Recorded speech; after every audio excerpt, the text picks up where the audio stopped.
Bruce Lee का जन्म 27 नवंबर 1940 को हुआ था। उनका असल नाम ली जून फैन था। उनका जन्म सैन फ्रांसिस्को के चाइना टाउन में हुआ था, लेकिन परवरिश कॉलोन हांगकांग में हुई। ब्रूस ली ने दुनिया में मार्शल आर्ट्स को नई पहचान दी। 21 जुलाई 73 को महज 32 साल की उम्र में उनका निधन हो गया था। आइए आज उनके पैदाइश की सालगिरह पर उनसे जुड़ी कुछ रोचक बातें जानते हैं। ब्रूस ली तब छोटे थे। हांगकांग की गलियों में खेला करते थे। दूसरे बच्चे उनकी पिटाई कर देते थे। बचाव के लिए उन्होंने कुछ मित्रों को मिलाकर एक गैंग बना लिया। गैंग के बाकी बच्चे भी उनके जैसे ही थे। नतीजा ये कि पहले जहां ब्रूस ली अकेले पिटते थे, अब अपने पूरी गैंग के साथ पिटने लगे। एक दिन चोटिल अपने घर पहुंचे तो मां से उनकी हालत न देखी गई। उन्हें हिम्मत बंधाकर मां सीधे इप मान के पास ले गई।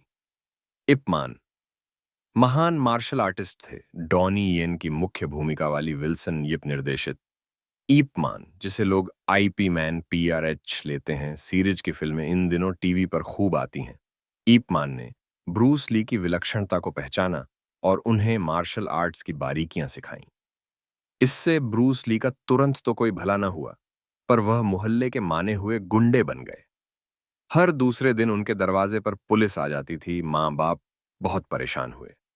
जब ब्रूस ली में कोई सुधार न दिखा तो उन्होंने पुलिस वालों को रिश्वत खिलाकर ब्रूस ली के सारे मामले रफा दफा करवाए और उन्हें अमेरिका भेज दिया ताकि वह डॉक्टर बन सकें। ब्रूस ली ने वहां कॉलेज में दाखिला तो ले लिया, लेकिन उनका मन मार्शल आर्ट्स में रमा रहता था।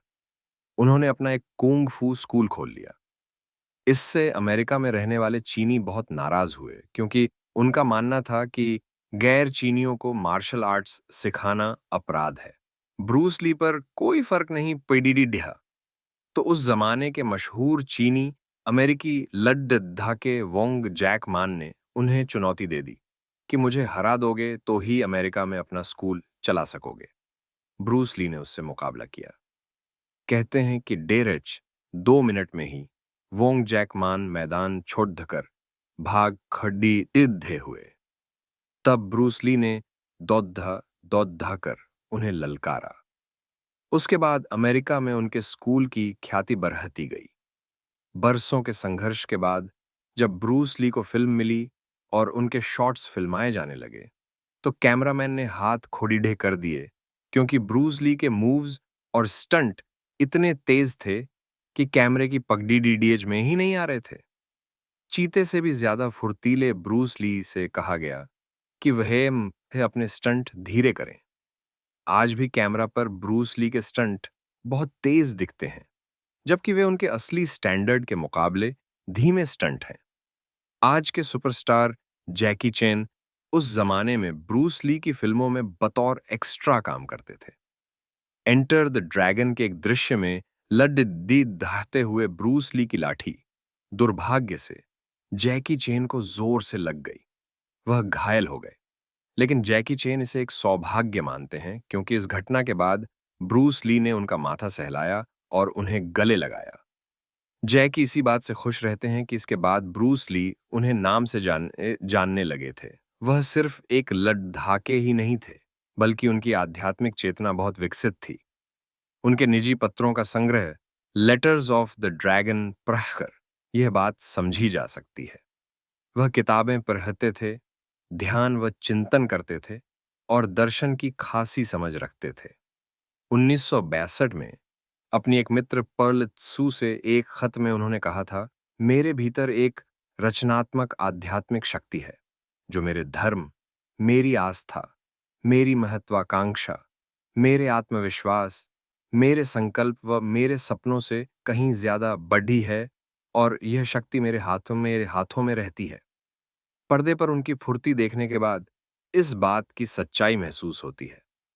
दुखद निधन उनकी बहुत दर्दनाक मौत हुई। अभिनेता जॉर्ज लेजेंबी के साथ ब्रूस ली एक फिल्म बनाने वाले था। उस सिलसिले में ब्रूस ली के वह संपर्क में थे। 20 जुलाई 1970 को उन्हें ब्रूस ली के साथ डिनर करना था। ली की पत्नी लिंडा ने बताया, ली ने जॉर्ज लेजेंबी के साथ प्रोड्यूसर रेमंडो से दिन के 2 बजे मुलाकात थी, जिसमें उन्होंने film game on off death को बनाने के बारे में चर्चा की। उन लोगों ने दिन के 4 बजे तक काम किया और फिर ली की सहकर्मी ताइवानी अभिनेत्री बेटी तिंग पेई के पास गए। तिंग के घर पर तीनों ने स्क्रिप्ट पर बातचीत की और उसके बाद जो एक डिनर मीटिंग के लिए चले गए। उसके बाद ली ने कहा कि उनको सिरदर्द हो रहा है। इस पर तिंग ने उनको दर्द की दवा दे दी। करीब 7 माने ये ली झपकी लेने के लिए लेट गए। जब ली डिनर के लिए नहीं आए, तो प्रोड्यूसर रेमंडो उनको उठाने के लिए कमरे में गए, लेकिन वह ली को उठा नहीं पाए। एक डॉक्टर को बुलाया गया। डॉक्टर ने 10 मिनट तक ली को देखा, फिर एम्बुलेंस बुलाकर उनको हॉस्पिटल भेज दिया। हॉस्पिटल ले जाने पर ली को मृत घोषित कर दिया गया।